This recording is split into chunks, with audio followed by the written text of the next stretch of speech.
Real quick, I'm in a hurry. Gather around, pull up a chair. Good morning, my precious, wonderful, beautiful brothers and sisters, my beloved here on YouTube and my family and friends on Facebook. I'm in a hurry. I'm heading out the door to Flint, Michigan, so I'm talking fast. Gather around. Let me know what you are going to share with PD this morning. I'm going to have my coffee, but I want to share with you first from the living word, from the book of Proverbs, chapter 19, verse 17. We read, "He that hath pity upon the poor lendeth unto the Lord, and that which he hath given him will he pay him again." From the book of Galatians this morning, chapter 2, verse 10. "Only that we should remember the poor, the same which I was also forward to do." From James chapter 1, verse 27, we read, "Pure religion and undefiled before God and the Father is this, to visit the fatherless and widows in their affliction, and to keep himself unspotted from the world."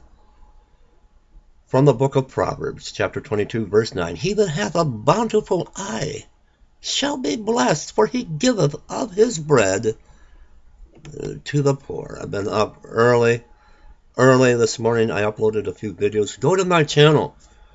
Israel, 5 hours into a ceasefire, Gaza fires 3 more rockets into Israel. What will Israel's next move be? To send in ground forces? Bible prophecy is exploding as I speak. In Siberia, this mystery giant hole opens up. It comes out of nowhere, the end of the world. Many are speculating on what it could be. I did a video on this. Of course, mainstream media is going to push the whole global warming agenda.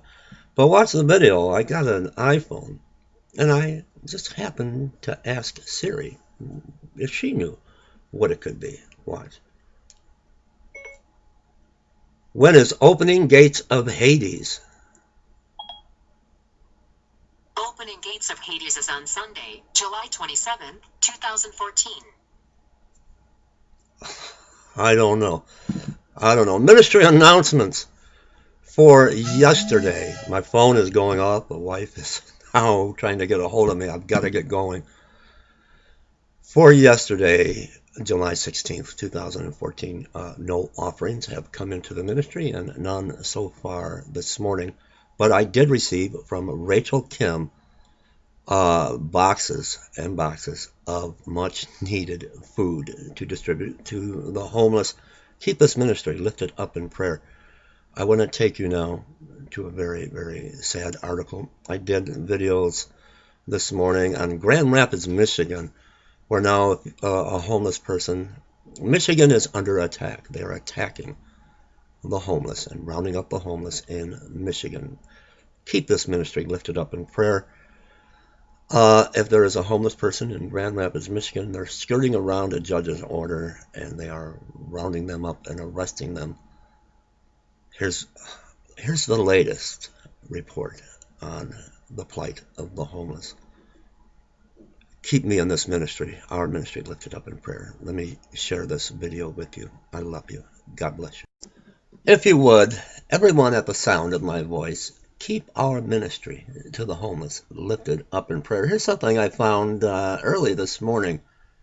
More cities are basically making it illegal to be homeless.